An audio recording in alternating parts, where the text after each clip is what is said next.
Este es el podcast La Sacó del Estadio.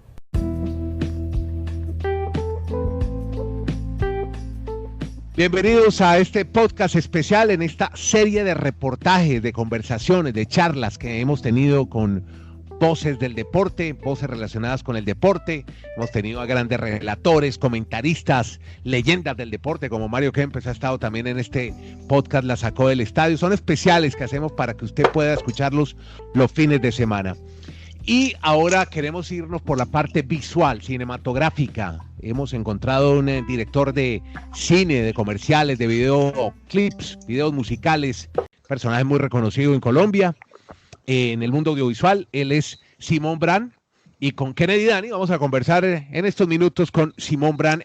¿Dónde lo hemos pillado, Simón? Hola, ¿cómo anda? Buenas. Acá estoy en Los Ángeles, California. Bueno, y cuéntenos cómo está la cosa del COVID-19, los contagios. ¿Cómo está la vida en Los Ángeles por estos días de pandemia, Simón? Pues yo lo veo cada vez más grave, cada día con más amigos y gente conocida contagiada con el virus, y pues es tremendo, ¿no? Tremendo ya lo que todos sabemos, ¿no? Tremendo para la mente, para la economía, para la salud. Estamos lidiando con una fase en la vida por la que no habíamos pasado nunca, ¿no? Queremos hablar un poco de deportes con usted. Sabemos que a usted le encanta el deporte. Usted es un gran fan de los deportes y también practica deportes. Y ahora mucho más. Usted tiene dos pequeños hijos, Samuel y Luca. ¿Qué edades tienen ellos? Tiene Luca 9 y Samuel 12. Samuel 2. Y a ellos les gusta el deporte, ¿verdad? Sí, les gusta mucho. No han llegado al momento de sentar, a menos de que sea la selección Colombia, no ha llegado un momento en el cual se sientan a ver un partido, a menos de que estén en el estadio. Pero en televisión todavía cuesta, pero les fascina jugar. Les fascina jugar. Bueno, ahora hablamos un poco de la práctica de ellos, pero lo suyo, con el deporte. ¿Usted jugaba deporte? ¿Hace algún deporte en el colegio? ¿Usted estuvo en Bogotá y luego se fue a ir a los Estados Unidos? ¿Practicó algún deporte? Yo empecé siempre muy metido en el fútbol y en el atletismo. Yo corría, saltaba, o sea, era un duro para el salto largo y para el atletismo. Y de hecho era mejor en eso que en fútbol. Yo en fútbol siempre he sido demasiado tronco, pero siempre he sido muy fanático del fútbol. Entonces he jugado lo que he podido, luego me jodí ligamentos hace muchos años, entonces pues eso nunca pues hice la recuperación adecuada, digamos, por falta de juicio, y pues nunca seguí jugando como me hubiera gustado seguir jugando. Yo todavía me sueño con partidos de fútbol, sueño con jugadas, y sueño jugando fútbol. Así es mi pasón por el deporte. ¿De qué jugaba? ¿Qué posición jugaba? Lateral derecho. Lateral. Bueno, ahora lo llaman extremos, ¿no? También, jugadores extremos. Sí. Andrés, un abrazo a Simón. Somos varios los troncos que quisimos alguna vez jugar. Bueno, en el caso mío, me fue muy bien, aquí estoy. No, pero vea, Simón, a ver, y ya vamos a hablar de fútbol, y hemos visto fotos suyas en mundiales y demás, y la manera como está viviendo esta nueva época, esta nueva era del fútbol en los Estados Unidos. Pero a ver, usted llega a un punto muy alto, o sea, en su carrera quizás a lo más alto que se puede llegar, llega a tocar el techo. ¿Cómo se maneja eso? ¿Cómo se va manejando eso del chico que alguna vez lo soñó en Colombia a el que ya está en Los Ángeles, consolidado y que definitivamente es reconocido en el mundo del entretenimiento? Porque me imagino que manejar el piso es complicado, o sea, es un ascenso de más de un movimiento telúrico, ¿no? Sí, pero yo creo que y gracias por esas palabras. Yo creo que uno nunca toca techo, uno está en constante aprendizaje, y yo cada día tengo más metas y más sueños por conseguir. Yo siento que no he llegado hasta el techo, ni mucho menos. El día en que uno siente que llega contra el techo, deja de crear. Y yo, pues, al fin de cuentas, soy un contador de historias. Yo cuento historias, y las historias siempre van a existir. Entonces, mientras hayan historias por contar, y pues hacer una película, una serie, es bastante complicado. Entonces te prepara y te lleva en un camino que la gente cercana a mí lo sabe, que es un camino muy duro, es un camino muy peleado, muy duro, que te prepara para siempre mantenerte aterrizado y no te deja elevarte por las nubes y pensar y tener una perspectiva falsa de lo que es el éxito, ¿no? Yo creo que el éxito tiene que estar llevado con agradecimiento, con humildad, y mientras tengas ese tipo de factores, y obviamente pues la familia que es como el polo a tierra de uno, ese tipo de factores determinan mucho cómo asume uno lo que para uno es el éxito, porque el éxito es para uno, no para nadie más. Como decía Garay, pues muchos troncos que nos dedicamos mejor a los medios de comunicación. Y como decía el señor Simón también, a muchos cuentan la historia de que sí, un problema en la rodilla, en el tobillo, no le permitió llegar a ser Maradona, pero bueno, todos pasamos por allí, por esa situación. Sí. A mí me pone realmente, Andrés, y que nervioso, pues tener en esa entrevista a una persona que es que no es solo en Colombia, es una persona de las más influyentes para América Latina en el ámbito de Hollywood. Y obviamente con Andrés hemos aprendido mucho de todo el tema del mundo del cine y de los cantantes. Yo, pues, obviamente, como es un tema de deporte, yo quiero hacer la primera pregunta, Simón, involucrada por el tema de... Usted ha contado historias, porque usted nos dice que es un relator de historias. Ahora que estamos en un boom de ver series de deportistas, ESPN que compra derechos para contar muchas historias del deporte. ¿Usted ha intentado hacer algo en Colombia con algún deportista? Le cuento, por ejemplo, la situación histórica o muy llamativa de las niñas del rugby que fueron a una olimpiada y nunca pensaban eso, para ellas un sueño, que vivían en unas condiciones realmente muy complejas de violencia en muchas ciudades de Medellín y les cambió la vida ese deporte. ¿Usted nunca se ha enfocado contra una de esas historias más latinas que vivimos día a día acá en esta parte del mundo? Pues es una excelente pregunta y te la respondo de la siguiente manera. Yo, de las dos pasiones más allá del cine que yo tengo, pues obviamente son el fútbol o el deporte en ese sentido y la música. Y para mí el encontrar esas historias como las que estás planteando sería fantástico poder llegar a contar una historia de esas. ¿Qué pasa acá en Estados Unidos? Y eso está cambiando. Hasta ahora todas las historias, porque no hay ninguna película de fútbol, por ejemplo. Hay muchas de fútbol americano, hay de básquet, hay de béisbol, pero una película para nosotros que crecimos con fútbol, pues si acaso Victoria, la de Sylvester Stallone y Michael Caine, que pues es una historia increíble, pero es una película ya muy, muy, muy vieja. Yo en algún momento leí un guión de una versión nueva que querían hacer, pero pues nunca se hizo, y es porque no hay un precedente. Acá en Hollywood todo funciona con los créditos y con el billete. Entonces si hay una película que no le fue bien en taquilla de fútbol como tal, pues entonces dicen, no, esto no le va bien porque a nadie le interesa el fútbol, cuando no saben que ahora el mercado internacional, y por eso digo que ahora está cambiando, ahora lo que dicta es el mercado internacional. Entonces yo creo que sí hay un espacio para lo que pasa es que no ha habido una película que haya marcado un precedente que diga esta es la película de fútbol, ¿no? O esta es la película, porque hay muchos documentales sí como tal, pero ficción así va a ser la historia. Hay una trilogía que se llama Gol, pero son películas que no tienen ninguna trascendencia ni prestigio, entonces como que no ha habido ninguna película de fútbol como tal. Esas historias que tú cuentas, como las muchachas del equipo de rugby, me encantaría conocer más de esas historias o esa misma y meterme bien profundamente para poder encontrar a través de qué perspectiva podemos contar una historia de esas, porque hoy en día con la televisión en el auge en el que está y con la exposición, con la cantidad de cadenas y streaming y plataformas que hay para exponer ese tipo de historias, es el momento para hacerlo. Yo ahora estoy desarrollando una cantidad de proyectos, historias que no necesariamente son de deporte, pero que tenía en la mente, que ahora gracias a este auge de la televisión y sobre todo en Latinoamérica se pueden contar cuando antes a nadie le interesaba invertir en ellas. Sí, quizás viendo un poco el tema del cine en el deporte, ahora se me vienen dos películas a la cabeza: Carrozas de Fuego, que alcanzó a ganar un premio Oscar de la Academia, que era la historia de estos muchachos que fueron a unas olimpiadas por ahí en el año 20 y algo, de un hijo de un inmigrante judío y un protestante escocés, o de pronto la película de Ali, que fue fabulosa también.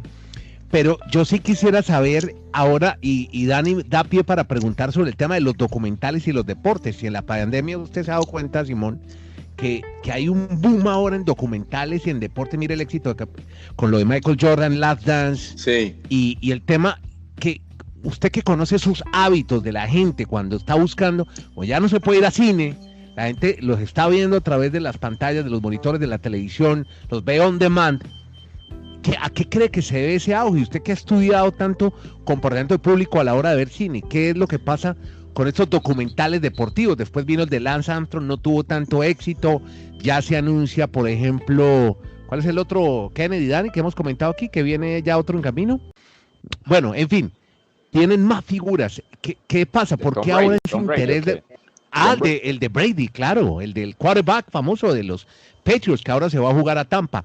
¿Qué es lo que pasa con el público americano como tal? Y usted ya lo ha dicho, no ha habido películas de fútbol, sí de otros deportes, boxeo, atletismo, pero ahora es como el boom de los documentales, Simón. Sí, yo creo que no tiene nada que ver, yo creo que no tiene nada que ver con el momento en el que estamos pasando. Ese sobregiro que se dio hacia los documentales es simplemente una respuesta a la demanda que hay por el contenido. Hay tantas plataformas, la gente solamente pues tiene en la cabeza Netflix, pero hay Amazon, en Amazon hay una cantidad de series All or Nothing, ¿no? Que es solamente de deportes, que es una antología que sigue en cada temporada un equipo diferente de un deporte diferente. Hay una cantidad de proyectos de docuseries que no solamente son en Netflix, sino están en ESPN, como lo dijiste con el de los Bulls, lo de Amazon. Todo este tipo de contenidos que se están generando es simplemente porque se dieron cuenta que sí hay demanda y ahora ya se le puede aplicar a ese nicho. Se puede llenar esos vacíos a ese nicho que se dieron cuenta que el mercado internacional, es que lo que cambió en los últimos años fue que se dieron cuenta que el mercado internacional es más fuerte que el de Estados Unidos. Antes las decisiones de qué contenido se generaba venían del mercado de Estados Unidos. Ahora no. Ahora el mercado del cine y la televisión se rigen por lo que pasa internacionalmente, no solo Estados Unidos. Entonces, por eso ese auge de contenido y por eso esa cantidad de proyectos, y cada vez van a haber más porque cada vez hay más plataformas. Simón, y llevándolo al fútbol de nuevo, porque es que hay una cantidad de interrogantes. Usted vive en el área de Los Ángeles y bueno, nos hablaba de que tiene 2 chicos que todavía no se sientan, a no ser que sea la selección colombiana, a ver un partido de fútbol como tal, pero usted los ha llevado al estadio y a ver el LAFC y por ahí el Galaxy. Ajá. La MLS como tal, primero, mucha gente por ahí todavía tiene esa predisposición a menospreciarla, si se quiere. Eso es lo primero. Y lo segundo, primero, ¿cómo la ve usted, que va a los estadios? Y segundo, sus hijos, que ya crecieron con la MLS andando, ¿la tienen referenciada como una liga del día a día? Mire, yo era de esas personas que veían a la liga, a la MLS con cierta, sí, o sea, están pues con cierto respeto, ¿no? O sea, uno no la veía con tanto respeto como uno ve las ligas europeas. Todo eso cambió porque yo me digo, o sea, una vez mi esposa me dijo, lo que pasa es que si tú quieres que realmente tus hijos se metan en fútbol, pues llévalos al estadio. Y realmente yo la única oportunidad que había tenido acá de llevarlos era si acaso a ver el LA Galaxy, pero nunca lo hacíamos porque en el equipo como tal, pues no había como un apego, no había un vínculo.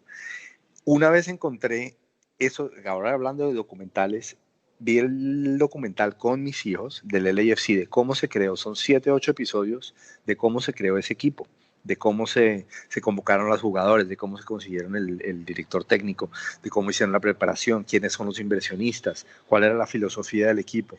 Ellos se metieron tanto en la historia que se vieron los 8 episodios y cuando terminó, antes de ver cualquier partido del equipo, ya eran fanáticos del equipo.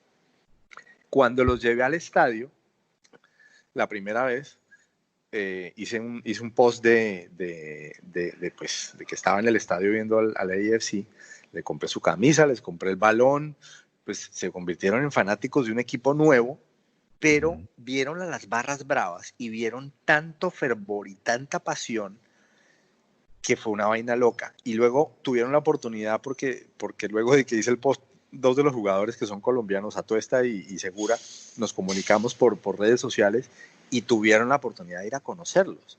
Entonces se volvieron aún más fan de ellos, ¿no? Y vieron a Carlos Vela como la figura y ¿cuándo va a entrar Carlos? Y ¿no? Se apropiaron un poco del equipo y los llevamos a ver el Tráfico, ¿no? Que es el clásico de acá, y Samuel salió en la televisión, pues cuando Zlatan salió y que se agarró sus partes íntimas. Ahí está mi hijo en la toma de televisión, al lado de Zlatan. Pues no en el campo, sino desde la tribuna, pero ahí está entonces él ya se le quedó esa imagen. Yo creo que eso les marca, porque sea fútbol acá, sea fútbol en Europa, pues igual sigue siendo fútbol y hay figuras, y es el sentimiento de estar ahí en el estadio apoyando un equipo lo que logró que ellos se convirtieran en eso. Y yo creo que es a partir de ahí que nace como esa educación y esa pasión. En este tema que están tocando de Los Ángeles, pues los que van a conocer más sus hijos, porque a mí me llama mucho la estructura de la MLS. Ese equipo de Los Ángeles Fútbol Club tiene 25 prácticamente propietarios o entre accionistas. Está Farrell, ese actor que fue muy famoso, Magic Johnson. O sea, van a disfrutar de mucho de eso. Pero ¿cómo ha sido también involucrar toda la familia? Yo voy a recordar acá una anécdota cuando estaba en la universidad.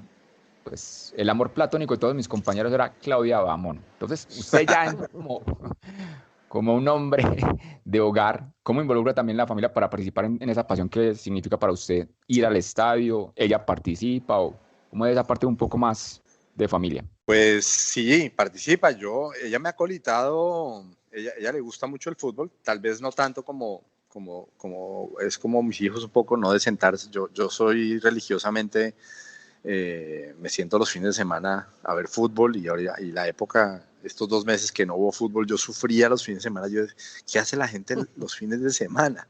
Entonces, pues ella me echa lora, me echa mucha lora, porque ¿cuántos partidos puedo ver en un fin de semana?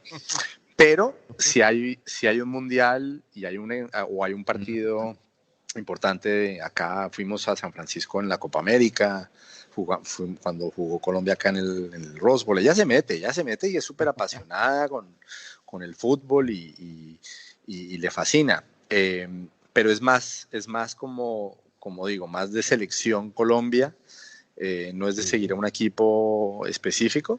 Pero cuando hemos ido al LAFC, Claudia ha venido, y también, pues, como te dije, la idea de yo llevarlos al estadio a los niños fue de ella.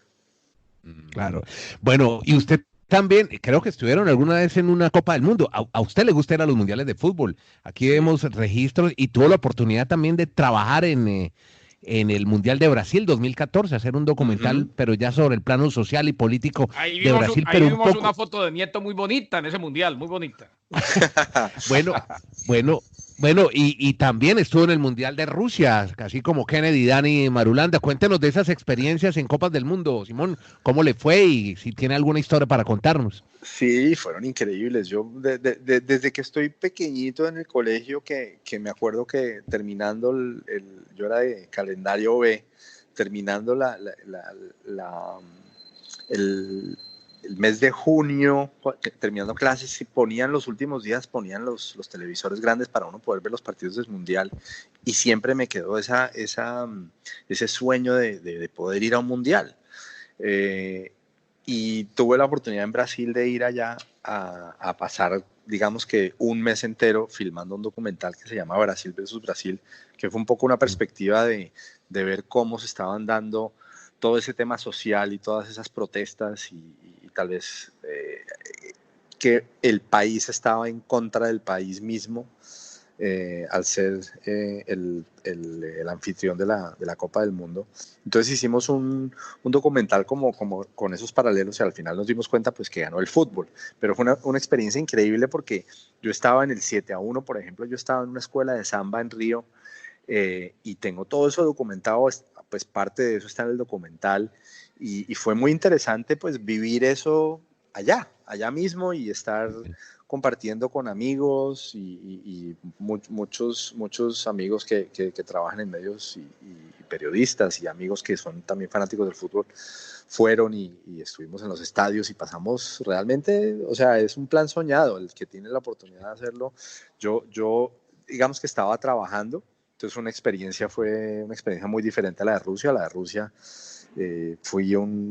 alcancé a ir solamente a 2 partidos, pero uno de ellos fue el de Colombia-Polonia, que fue uno de los mejores partidos que tuvo Colombia en el Mundial, ¿no? Entonces, sí, es una experiencia increíble. La verdad, el fútbol, como te dije, es una de mis grandes pasiones y como esa es la gran fiesta, pues cómo perdérsela, ¿no? Y una diferenciación entre los 2 mundiales, ¿qué vio diferente? Pues yo creo que la diferencia no estaba tanto en la cancha, sino en las tribunas y en la gente en las calles. Los 2 países son polos opuestos. Yo sentía en Rusia que los policías estaban yendo en contra de sus principios al ver a todos estos fanáticos gritar y hacer relajo afuera de los estadios. En Brasil yo sentía que era más como parte del paisaje. Era parte del paisaje y pues en Latinoamérica tenemos cierta manera de celebrar y de vivir la vida y de salir a las calles con cierta más pasión. Claro, y con cierta actitud y con cierta libertad. En Rusia no, en Rusia tenemos que acordarnos que venía pues obviamente de hace varios años, pero es mucho más controlado todo. Entonces yo sentía que las autoridades en los estadios eran como yendo en contra de sus principios de qué hacemos con estos tipos colombianos que están gritando tanto y tanto relajo, ¿será que les decimos algo? ¿Será que no? Entonces yo siento que sí, pero la hinchada es la misma, o sea, Colombia, los colombianos, si hay algo en los 2 que se sentía igual, era la presencia colombiana, o sea, era impresionante. Por donde estuvieras, en cualquier rincón de cualquier ciudad, en Brasil, en Rusia, ahí había alguien colombiano.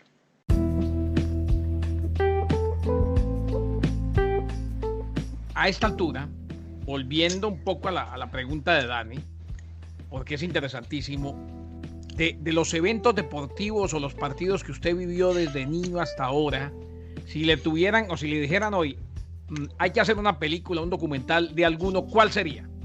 Pues del 5-0. Claro, sí.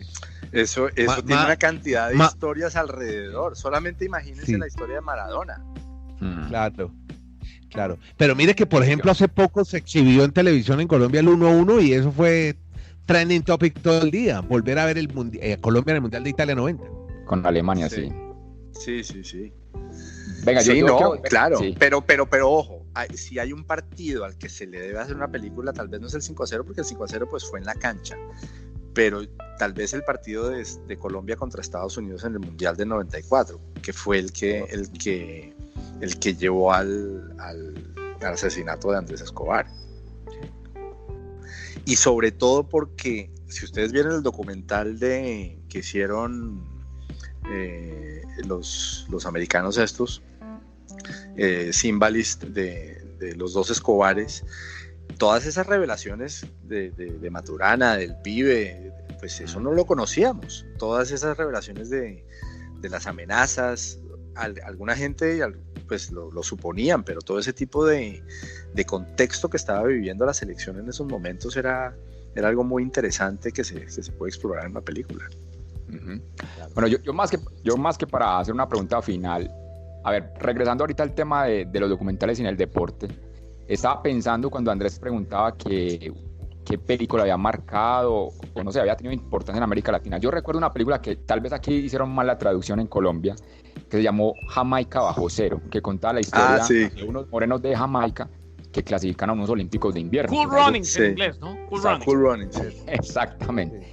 Y yo quiero volver a enfocar el tema que ahorita hablaba de rugby, porque es que, a ver, son 12 chicas que lograron un sueño que nadie creía en ellas. Por ejemplo, hay la historia de una niña allí que nació en La Guajira. Muchos en el mundo no saben qué es ser una mujer en La Guajira, por todo lo que se vive allí del machismo. Y ella se fue en contra de todas esas normas por el sueño de a ser jugadora de rugby. Y llegar a decir, fui una deportista olímpica. En Bogotá, el caso de una niña de una buena familia, como decimos por acá, que tenía la oportunidad de estar en la Universidad de los Andes, que es de las más conocidas en Colombia, y trabajar con la Embajada de Canadá, pero ella por el amor al rugby, era como explicarle a la familia, yo voy a dejar todo esto simplemente por cumplir un sueño de ir a una Olimpiada. Entonces yo me refiero básicamente a eso, o sea, ese tipo de historias tendrán alguna vez cabida, una bala. Claro que sí, ahora más que nunca. Claro. Le va a tener que contactar con la gente de la Federación Colombiana de Rugby por lo que veo en este pero más que eso es ver si hay alguna fuente de material, ya sea un libro o algún artículo, algún manuscrito, algo que cuente esas historias. Eso sería lo interesante, ¿no? Sí, no, que la escriba Dani Marulanda. Dani hace el libro y hacemos una adaptación cinematográfica. Pero es que Hágale, Dani. La Federación Colombiana de Rugby tiene todas esas memorias porque fue algo increíble. Yo recuerdo con ellas que cuando entramos a Canal los Juegos Panamericanos, lo primero que nos preguntaron es que en Colombia hay rugby. Aquí conocemos al Pío Valderrama, a otro de rulos como René Higuita. Pues es que ni yo conocía que había rugby en Colombia. A ver, sí. Simón, y le contamos, aunque usted es el entrevistado, yo tuve la oportunidad de estar en esos Juegos Panamericanos y Dani me llevó a cubrir el equipo de rugby. Y cuando les dije a los de ESPN, no, yo voy a ir al partido de rugby de Colombia femenino. Ellos me miraron como miraron en la película de Cool Runnings al entrenador cuando fue a inscribir a Jamaica en los Olímpicos. Claro. Pensaron que le estaba mamando gallo. Pero hay de esas chicas que cambiaron tanto su vida. O sea, en Antioquia habían unas que lo único que tenían en sus barrios tan conflictivos era dedicarse a la delincuencia. Y hoy viven en Europa. Algunas están viviendo de ese deporte. Entonces son reconocidas en países en el mundo donde el rugby, o sea, hablamos de Inglaterra, en Sudáfrica, donde esos deportes son tradicionales. Sí, pero en la otra parte era como, esto es como hágase de cuenta como en el fútbol, como si en las Islas Fiji, ¿y en qué año fue? Caledonia, jugaran en un mundial de fútbol, que nadie los conoce. Eso pasaba en el tema de esas chicas de rugby. No, ese proceso es muy reciente, eso fue entre el 2000, el proceso último olímpico, entre el 2013 y el 2016. Ellas hicieron todo el proceso olímpico, fueron a centroamericanos en México, panamericanos en Canadá y finalmente lograron clasificar a los Olímpicos de Río de Janeiro, donde solo llegaban las 12 selecciones mejores del mundo. De Sudamérica fueron las representantes, además de Brasil. Pero bueno, definitivamente historia inspiradora en el deporte encuentras mucho. Ahora se me ocurre Rigoberto Urán, por ejemplo, un tipo que viene huyendo de la violencia, un ciclista colombiano que se fue a los 17 años a Italia, que ha sido segundo en el Giro de Italia, segundo en el Tour de Francia, medalla de plata en los Juegos Olímpicos de Londres. O sea, hay muchas historias definitivamente que pueden inspirar y que se pueden contar un día en cine, en el deporte o en alguna plataforma digital, Simón. Sí, definitivamente. Se puede hacer hasta una serie de la cantidad de historias, sobre todo porque Colombia es un país donde el deporte ha sobresalido en los últimos años, donde se ha visto apoyo del gobierno, donde se ha visto apoyo de las ligas, donde vemos jugadores o sea, en todas las ligas del fútbol mundial hay algún jugador colombiano. Eso no pasaba antes. Las 12 mujeres. Hay una Colombia chiquita, la morenita, la que la mamá tenía plata, la que no tenían en qué vivir, la que hace parte de la comunidad LGBTI, en fin. Podcast La Sacó del Estadio. En Twitter, @La Sacó Podcast.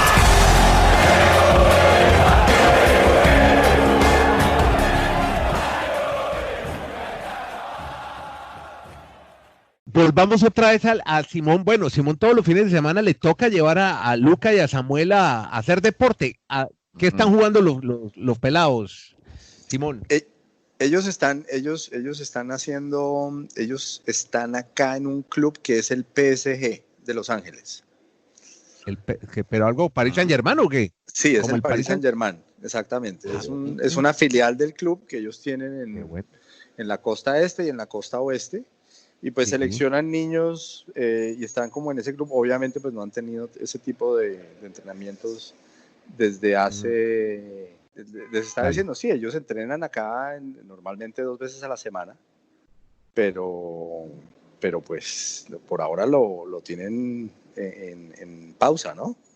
Entonces los estoy entrenando yo, los pongo y es muy jodido, porque yo les pongo a hacer otro tipo de ejercicios y no me paran ni 5 de bola, cero respeto.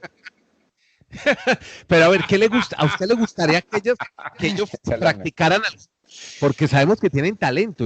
Usted me ha contado, hemos conversado un par de veces y me cuenta que Luca, por ejemplo, tiene un talento impresionante, aunque creo que le falta un poco de estatura, pero para el baloncesto, sí, genial, es muy bueno, tremendo armador, por ejemplo.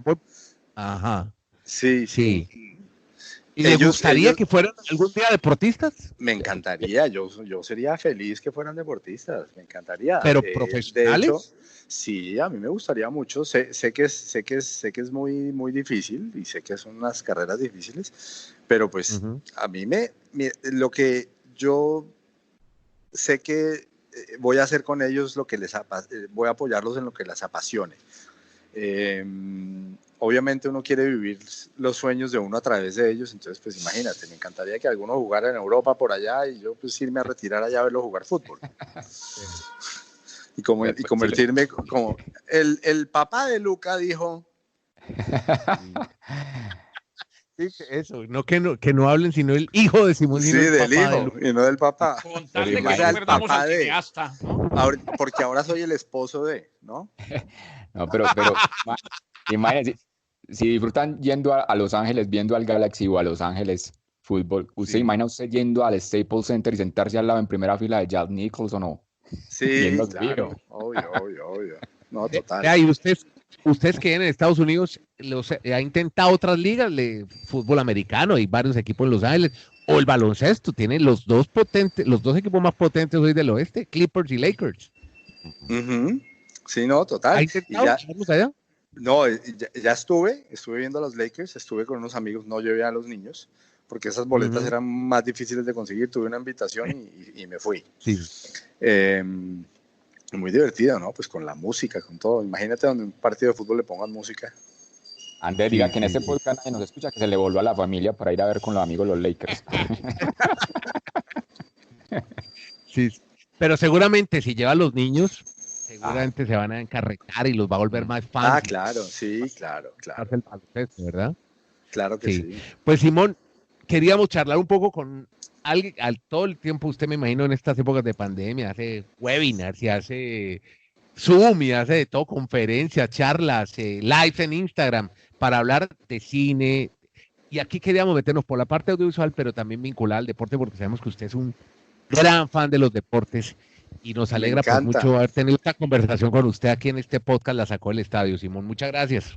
No, me encanta que me hayan llamado porque, pues, como te dije, uno nunca tiene la oportunidad de hablar de las otras pasiones. Ya de esto salió una idea para hacer un documental un día con las jugadoras de rugby de Colombia. Del entrenador de esas chicas, porque el señor era más loco que todos. Vea, él se vino de Francia en una aventura porque era una pasión el rugby. Él se enamoró acá de una colombiana. El entrenador francés. Yo le decía, Laurent, él se llama Laurent Palau. Le decía yo, Laurent, usted es el más loco del mundo. Usted viviendo en el Mediterráneo, en esa zona tan plácida, tan placentera del planeta, usted a qué se viene a estas montañas tan intranquilas, donde usted viene a entrenar con las niñas y hay balaceras al lado de la cancha. Y ese señor, la primera vez que entró al aeropuerto, vino con una cantidad de libros de rugby que no lo iban a dejar pasar en inmigración. Y fue el que hizo todo el proceso para que esas niñas llegaran a unos olímpicos. Queríamos llamarlo en este podcast, La Sacó del Estadio. Muchas gracias por atender esta llamada, Simón, y seguiremos hablando en medio de estos días tan difíciles que estamos viviendo. Gracias por atender este llamado del podcast La Sacó del Estadio, Simón. A ustedes, muchísimas gracias y se me cuidan, por favor.